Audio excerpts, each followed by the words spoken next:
Hey, Claudia. So, welcome to our soiree chat. Thank you so much for doing this with us. I appreciate it. Yeah, So, well, you are having all that fun time this weekend. I am at my son's wedding. which is Woohoo! He's fantastic.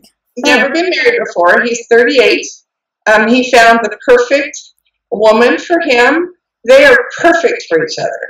So I am just delighted, and they are both the sweetest kids, like middle-aged adults, but Yeah. so that'll be fun. So we're all going, and there's only like 50 people, and we're all wearing our masks and trying not to come back with any cooties or share anything. So it'll be fun. Well, It'll be different. congratulations. It'll be great. So yeah. I know you're excited about it. That'll be awesome. So, and where is it again? We're going to Las Vegas. Where else do you wow. go during a pandemic? You know, they live outside of Henderson, so they work in Las Vegas, and they don't work in a casino, but they work in a jobs in Las Vegas, and so we're going there. And I asked them if they were getting married in the Elvis impersonator chapel, and they said no. So we are going to Las Vegas, and it's 50 people, and we get to see a lot of people I haven't seen in way too long, and sometimes that's good that I haven't seen him, and sometimes that's bad that I haven't seen him, so it'll be interesting. So, well, I know you're looking forward to it. It should be fun. It's always good to see friends like that. I'm not looking forward to the 6+ hour drive, but that's okay. Yeah, at least it's pretty out there. Like the few places I've been out and around Las Vegas were really pretty because the Hoover Dam is close by, right? Yes, it's coming into it. Yeah, I went there one time, and then there's some place out there where they filmed all the old westerns, the spaghetti westerns. Yeah, that's probably still there. Yeah, it was like this beautiful red rock kind of canyon thing, and it was really neat. So it's sort of scrub highway and industrial, and you're hoping you don't run out of gas between A and point B. I mean, basically, and if you have cell phone reception, if you run out of gas, so. But it'll be fun. It'll be fun. we're gonna it'll be fun. Yeah.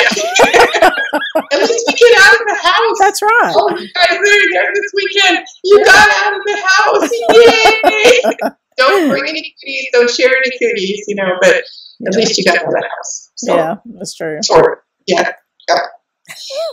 Well, you just had a new sampler that launched. Yeah.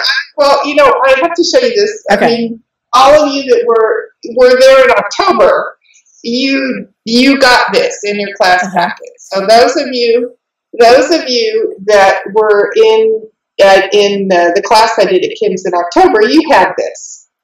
I'm going to make a full screen you, Claudia, so we can see all you. Okay. There we go. Now we go. Okay. So you have this sampler, and it's a Bristol ship, and it's unusual. The ship motif was just done for Bristol samplers. It's the SS Great Britain. There was another one recently that just came up at auction, and it sold for £1,200 plus fees. And I've only seen 5 in the years I've been collecting them. But here's the fun thing. Okay, here's the chart. The charts are, it says the chart is. There's the original one. That's amazing. Look how tiny. Wow. So the picture on the front is about the same size as the original sampler. And I remember when I bought this, Bruce asked me, he said, "Did you know it was that small?" And I said yes, and I totally lied because I didn't. It was that small.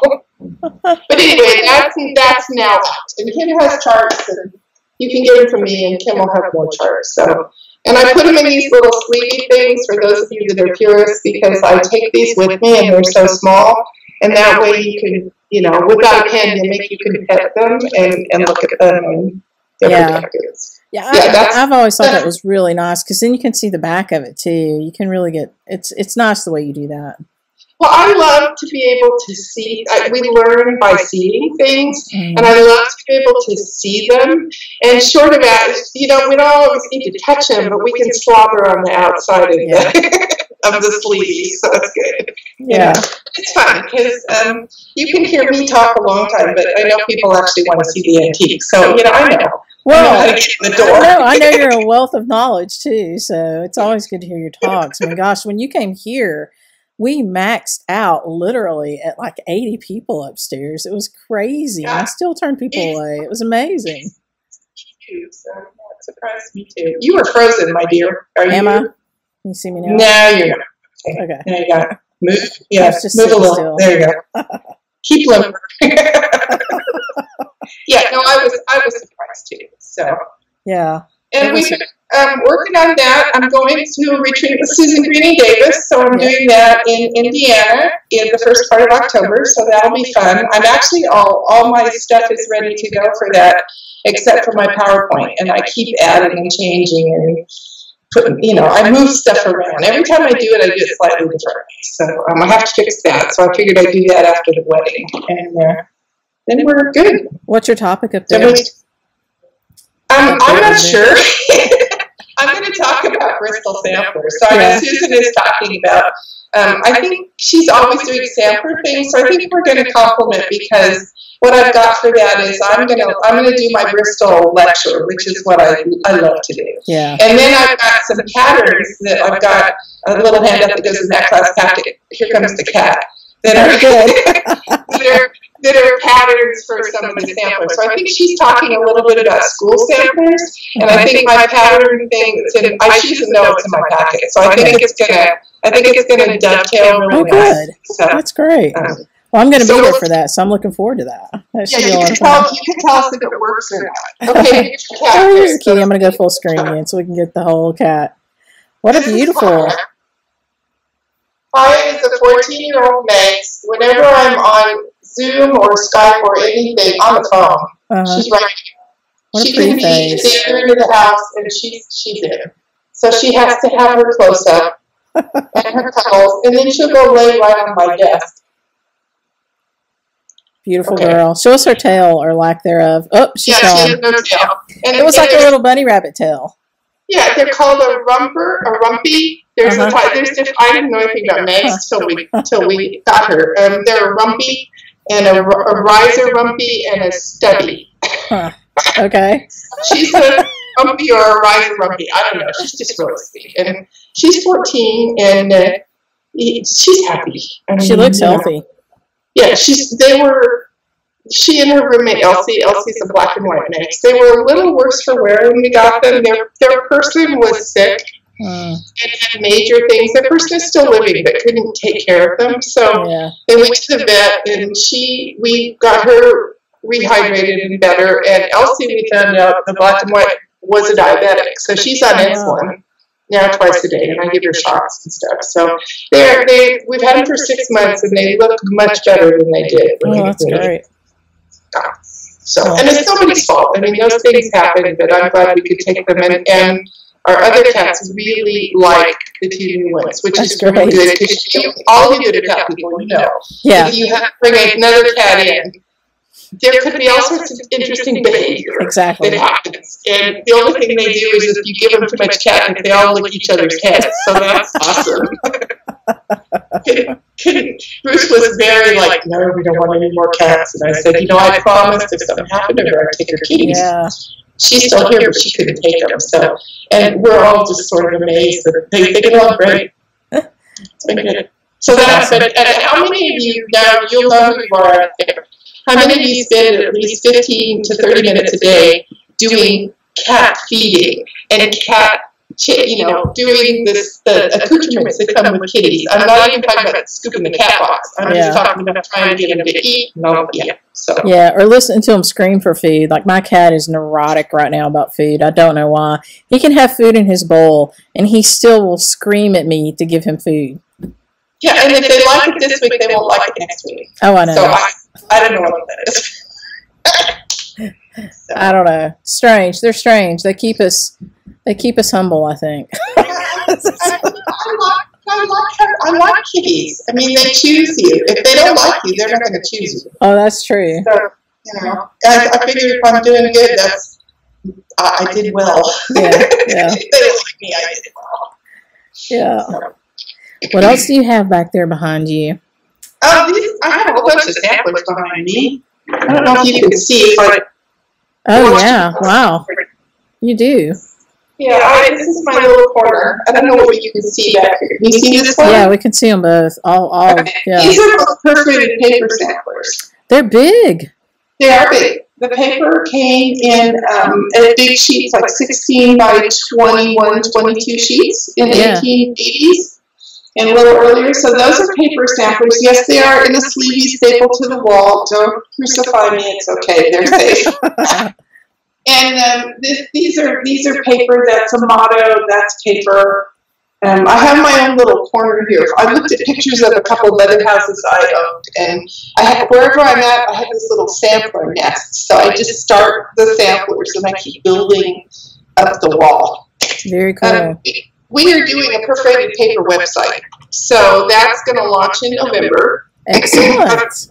I've been collecting perforated paper for longer than Bristol, so sometime in the mid-1880s, that's about right, in the mid-1980s, most of them from the 1880s, I started collecting paper pieces, and I tell people I had a couple of family pieces, and the paper pieces were much less expensive than the Quaker and the Bristol and the other ones I liked. So you could get X amount of paper pieces for one fabric piece. The quantity is good, so I started collecting. Well, anyway, we finally decided, I've been talking about writing a book, and I never got around to that. So we decided that we're going to put it up, put it up on a website, which means Bruce has to see everything I collected.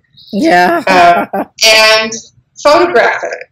And so he's been working for about a month putting stuff up, and we're not done yet, so it's going to probably take, we're hoping to launch in November. Okay. So we're trying to, we have some content up. It's going to be perforatedpaper.net, but if you go to that link, it's going to take you back to the Dutch Treat website, so you can't get there yet unless you know the secret code and the handshake and all of that stuff.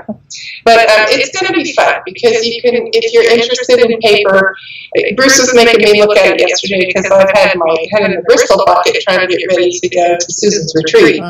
So there's going to be samplers and bookmarks and smalls like pin keeps and needle books and different, lots of fun things that you haven't seen, and I haven't seen for a while. It's been buried in my closet, so. But there's a lot of stuff on paper, and I know Vicki from Needlework Press is also a big paper collector, and I know several other people who are not needlework related who are also paper collectors, and I haven't asked them yet, but I know a couple of people who probably would let me also put additional stuff on there, and we're trying to get all of ours photographed and done, so. Well, that's exciting. They're really beautiful, and I appreciate what you're doing to kind of highlight them because a lot of people don't, they just don't know about them really. Yeah, they don't know what was worked on paper. I can show you one fun thing. I've shown this before, but I love this. I have to find it. Okay. When I think I'm organized, I'm not organized. Okay. And I need my other sheet.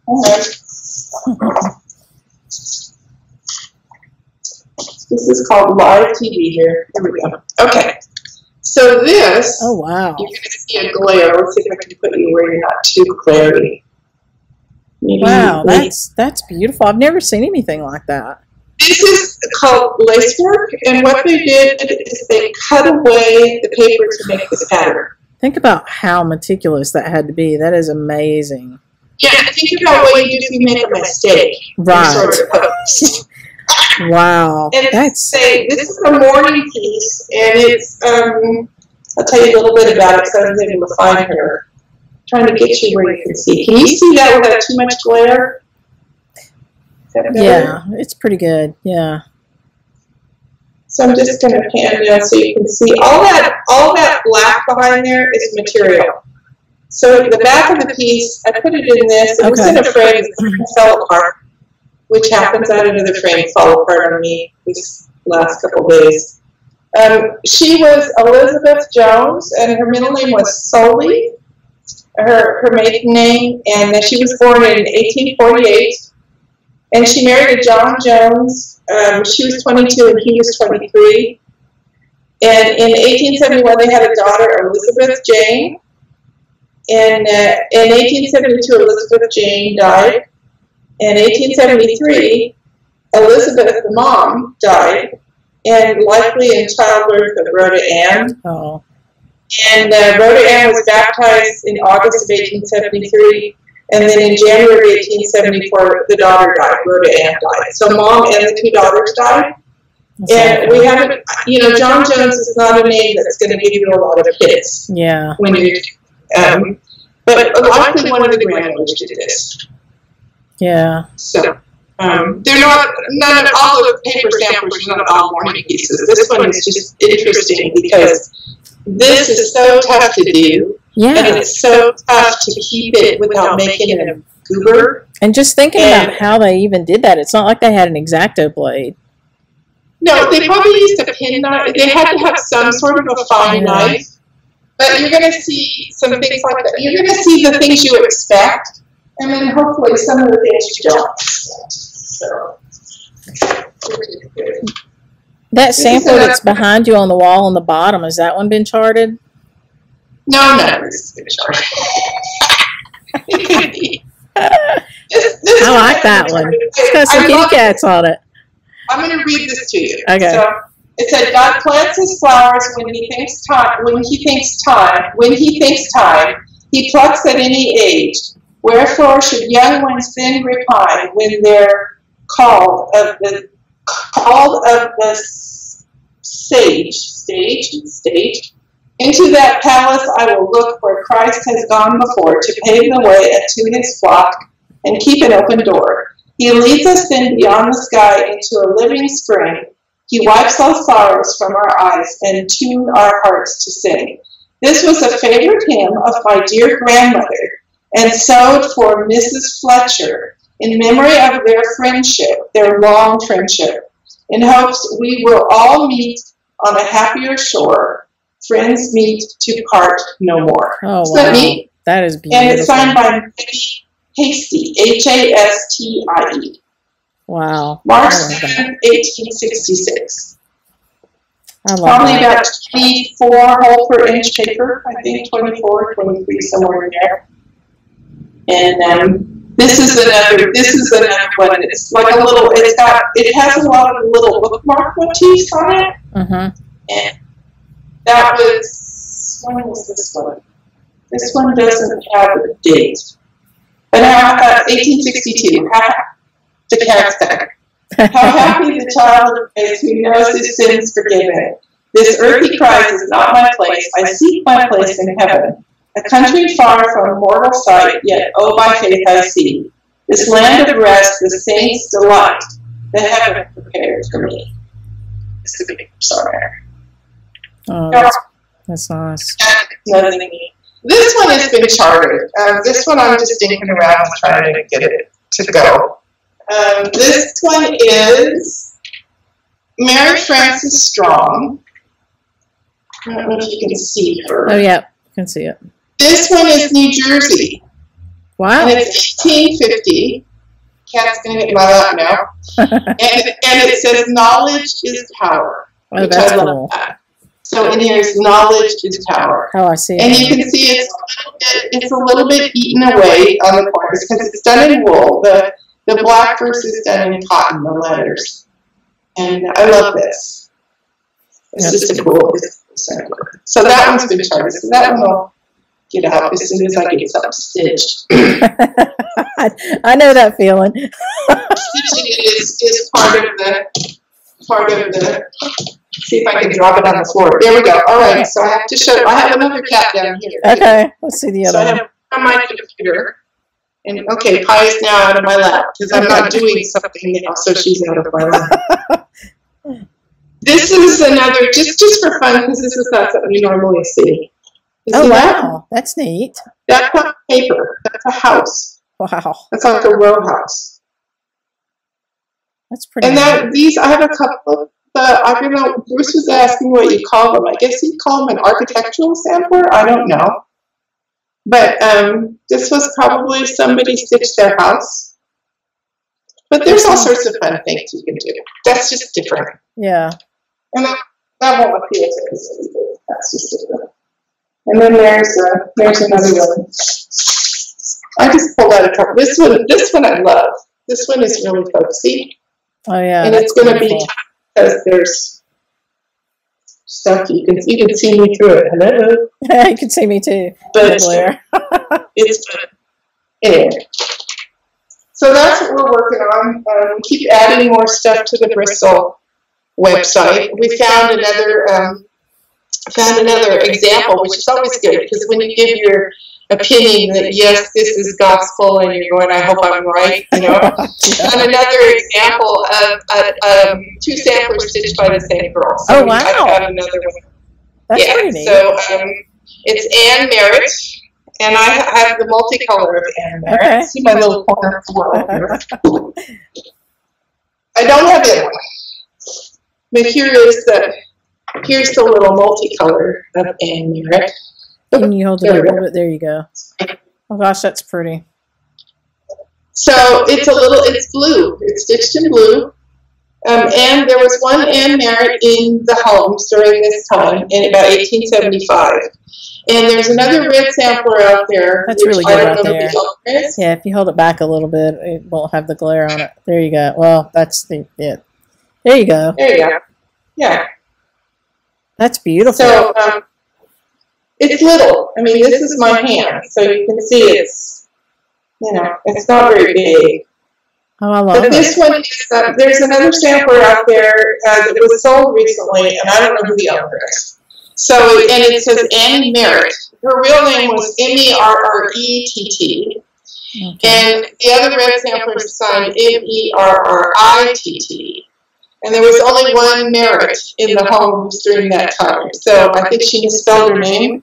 Mm-hmm. But that's a second example of another 2 samplers stitched by the same girl, but we have both of them. So that is pretty cool. Well, it looks like the multicolor ones are kind of small too. Like both of the ones you found have been smaller. Well, they chose the red ones they had to do. Yeah. And they had to have a certain, I believe, and I don't, this is just my opinion, it's not backed up on much, but I believe they had to have a certain amount of alphabets and different things on them. So it's like you had to, it's like if you've ever taken a class and you had to complete a certain amount of assignments. Yeah. So parts their alphabets and their letters, and then some motifs, and then, whatever else. And they had to have a certain amount on there. So a lot of times those samplers were bigger. The second samplers, they actually were able to do what they wanted. Mm-hmm. So they didn't have to have a lot of, they could make them bigger or smaller. And a lot of those were smaller. And most of them were not like the Anne Merritt one you just saw.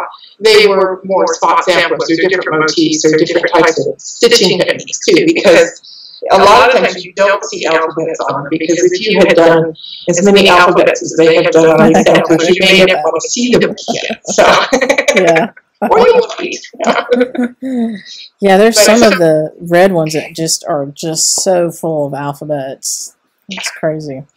I think it was, that was really their resume. Yeah. So I think that they really had to do that. And some of them were better stitchers than other stitchers, and, Yeah. It's good. Do you have any bristles? Sorry, go ahead. Pardon me? No, go ahead. Do you have any bristles that were stitched by boys? No. They really didn't stitch. The boys went out at 14.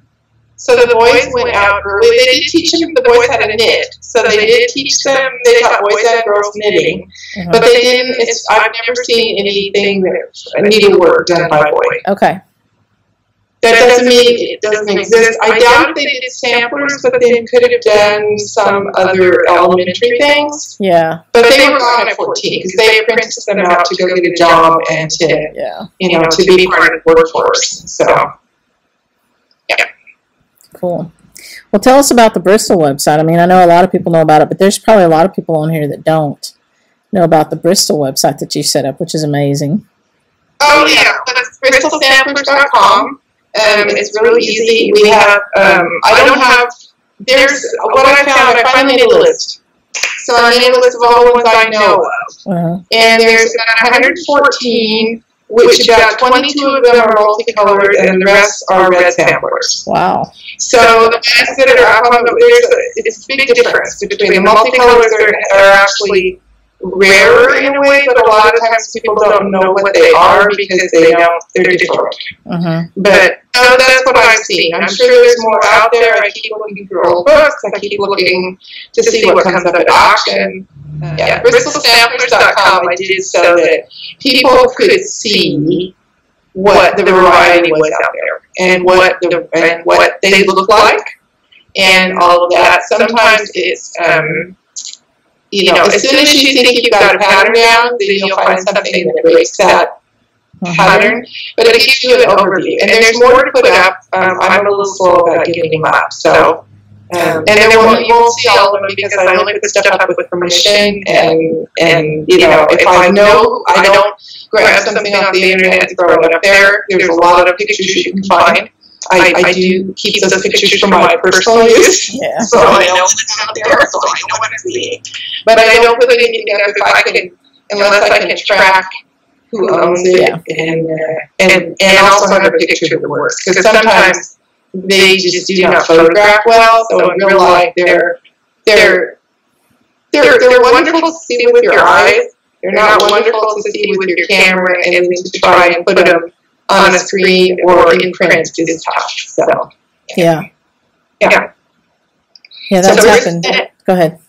BristolSamplers.com, and it's also we also have it under BristolSamplers.org. We're not really an organization, but it's purely just it's an information site, and then I do a list of the samplers that have been reproduced, and you can go elsewhere or to your local shop or wherever you can find a pattern for those. So, yeah, I pulled out to bring up here the one that you've already shown, which is the Bristol Ship one, and then M.H. Smith, which was one that came out last year. So, that's a the evil squirrel, right?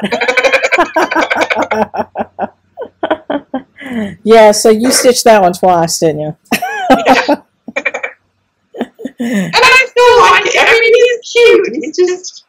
He is cute. Yeah, it's just one of those days. Today we had breakfast, and we were doing breakfast, and it's been sort of a crazy day, so this is a good time to do this. But we had 2 eggs that had 2 yolks. Okay. I don't know if that's good luck or bad luck. My husband tells me that's good luck. Yeah, well, that's good because I think I needed it today. It's just weird things going on. So that is weird. That's a lot of egg. Yeah, it was good. We got our protein, so we needed it. Yes, you did. Yes, you did.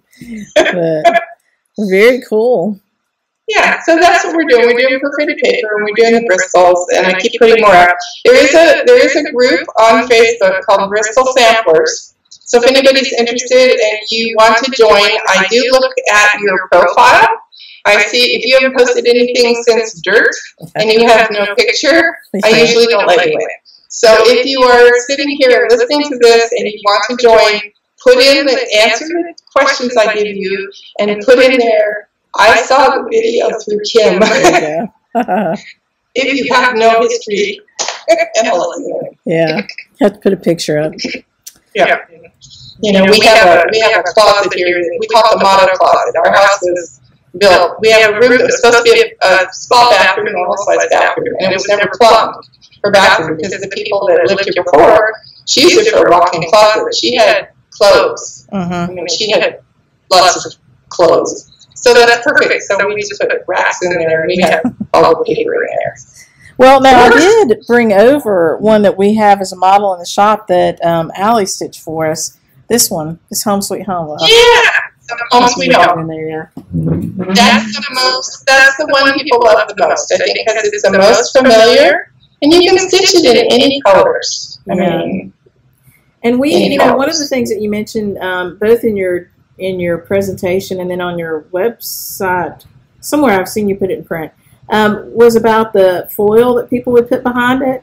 Yeah, so they would take something that was very much like aluminum foil we have today. It was a little heavier, and they would crumple it up, and then they sort of spread it out and put it behind because it gave the paper a little bit of a shimmer. paper was like I want to say the poor person's needlework material. Yeah. But they were trying to get it to look a little more upscaley or hide the holes or something. But it makes a neat effect. And you can do that with pieces today. You just take aluminum foil and crumple it, and then don't completely flatten it out. If you completely flatten it out, you won't get the shimmer. Okay. But if you do that, it was common. You know, it was a fun thing to do. It dressed it up a little bit. So yeah, when we took this one to frame, we had them use a mat board that was like a bronze metallic behind it, and you can't see it so much here, but when it's up on the wall, they ask all the time, "What is that behind it?" You can sort of see the metal in it there, but see that's just paper. And then behind it is that kind of bronzy, because I was trying to get that effect with the foil that you talked about. Yeah, it gives a nice effect. I mean, it makes a nice effect. Yeah. Yeah, you can sort of see it there. But I love those, and they are very popular. We sell a lot of the mottos. Yeah, they're fun. And more people do them on fabric than they do on paper. And for me, they're charted both ways. So they're charted so you can do it with a long stitch, like they did in Victorian times, or you can do it all in cross stitch as you're more comfortable with on fabric. And you can also cross stitch on a big sheet of paper too. And I think that's pretty neat with your charts is that you do give both options in there, which is great. And you even talk about the different threads and stuff, you know, because you might need a different thickness. And so your charts are really good for that too. Yeah, well, I like doing them with the long stitch because they take half as long to do. Because you're covering more area quickly. Yeah. And I love doing them like that. And it's fun. It's a little bit of a mental challenge. But I knew that if I just did it like that, people were going to look at me like I had rocks, and they weren't going to do it. So I tried to give people an option so they could do a design they liked, but they could do it in a way that was comfortable. Yeah. For them. So. Well, you've got lots of neat things. One of my favorites of yours is the, I almost brought it over here and then I didn't. It's an original design, but I think it's adapted from an antique. Spoken of the Soul. Yes. Yeah, I love that's that. Actually, that's from an antique sampler. Yeah, and I love that.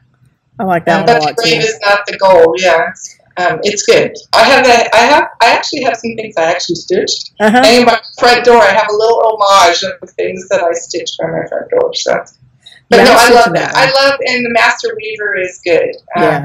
That I did. My life is like a weaving between my God and me. I do not choose the colors. He, chooses them, and then it goes on. It's great. So I try and do something that's not going to just fill a space, but that it has some purpose. So if you have something you're reading, so when you read that, it encourages you. Yeah, that's what I like about that. And that's what the purpose of the mottos were, really, because you put them where you could see them every day. And it was like kind words can never die, or God bless our home, or home sweet home, or something that is supposed to be an encouragement. And, I think if you're going to stitch it and you're going to read it, because you might as well be encouraged by it. So, you're right. You're right.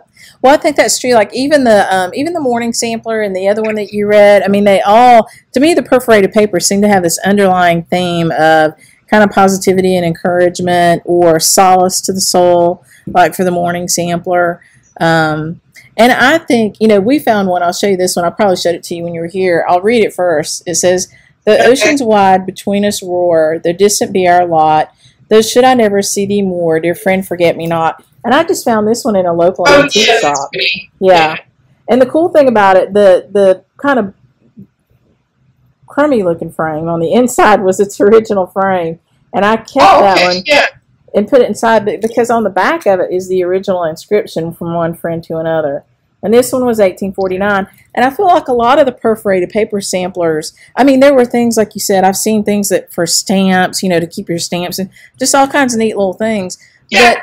But if they had words, I feel like a lot of them are just kind of very encouraging, or they were meant as a token of friendship or love, or it's kind of neat. Yeah. They make me feel good. Yeah. No, it's fun. I have a little one here. I'm thinking about charting this one, actually. Let us encourage you. Well, this is little. Here, I'm going to put you on full screen. I get the smaller things I'm charting because, then I can get them done. Oh, pretty. This is a little Scottish sampler. And let me read this to you just because it's different.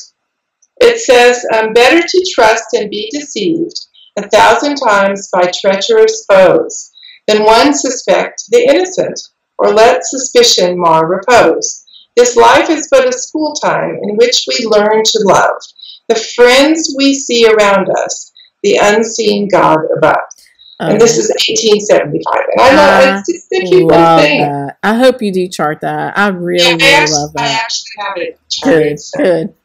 It's, and I think the cat's sleeping on the paper where it was. So that'll just build character. It'll be fine. Yeah. I like things like that. So what you'll see from me probably is, people tend to collect.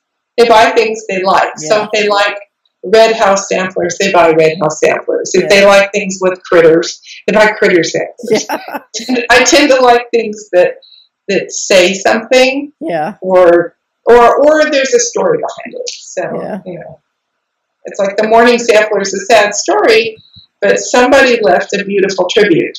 Right. How much love went into that, and how loved those people were. How much work and love and care went into that, and probably some tears because they missed the girls and their daughter and their grandkids. So, but anyway. On that happy note. But stitching is therapy. When I owned my shop, I called it stitching is cheap therapy. Yeah. But whether or not it's cheap, it's still a way to take you away from the pandemic. It takes you away from all the stuff that's going on. It's a way you can focus and make progress and see progress. I agree. It just can take all of this and push it away and help you focus. So it charges your battery. It really does charge your battery. Yeah. And so, I'm always thankful when people actually stitch something I design or something I offer, or go look at a website or whatever, because, our time is precious, and I want them to have a positive experience when they're there. I want them to feel like it's not a waste of time. And if they do a piece I designed, I want them to enjoy it, hopefully. And so, it's not just about the money. It's about the quality and it's just, I don't know. I want them to enjoy it. They don't have to like my colors. They don't have to like whatever, I just want it to be a good process. Yeah. So, I think, too, you deserve a huge recognition for all the time and energy you've put into those websites that are out there for free for people to look at, that's amazing. You can thank Bruce. He's chained to the chair now. I let him up for a potty break, and he's there about 6 hours a day putting all that stuff in. You just feed him Mountain Dew and Cheetos. Just stay there. He likes the Cheetos. But now he's doing the photo. He's good with photos. So he's doing the photography and the tweaking. He actually took a bunch of pictures a couple of years back. So we were talking about doing a book, and that never really happened, and we thought, we're just going to do a website. So he's got some of those, and then I get to write all the verbiage. So I'll be in there too. Yeah, that's a lot. Writing what it is and all of that and stuff. So it's fun, and it's a good contribution, I think. So. Yeah, no, it's a fantastic contribution. So we appreciate that. I'm looking forward to the perforated paper one a lot. Yeah, well, it'll be different. You'll see some stuff there that you haven't seen. And maybe you'll learn a little something and have just a big appreciation for everything you didn't know, or you thought you knew, or you already knew. So, yeah. Well, this was fun. Thank you very much. Thank you. Well, thank you for asking. This is, if you record us, then we can make us sound more intelligent. I think we do okay. I think we do fine. I feel like we just barely scratched the surface, though, because I know you've got such a vast collection and such a depth of knowledge on many, many things. It's really neat. But well, I love it. So, anytime. And maybe we can talk again once the website launches, and we can, look at that and stuff. Bruce will be chained to his chair for 6 hours a day, putting in. He just didn't know quite how many. Yeah, well, maybe it's better he didn't know up front. Maybe that's better. It's okay. He's good. Well, I'm really looking forward to seeing you in about a month. Not even a month. Yeah. Yeah, we'll see you first part of October, and like I said, we'll all just do, an elbow wave from the. All right, Claudia. Well, thank you so much for doing this. It's been great. Thanks for sharing all your knowledge and all your beautiful things, and Yeah, and have fun. Everybody who's there, and whatever you're doing, just have a good time. Yeah, enjoy your friends. That's the thing. Enjoy your stitching. All righty. Bye, Claudia. Thank you. You're welcome.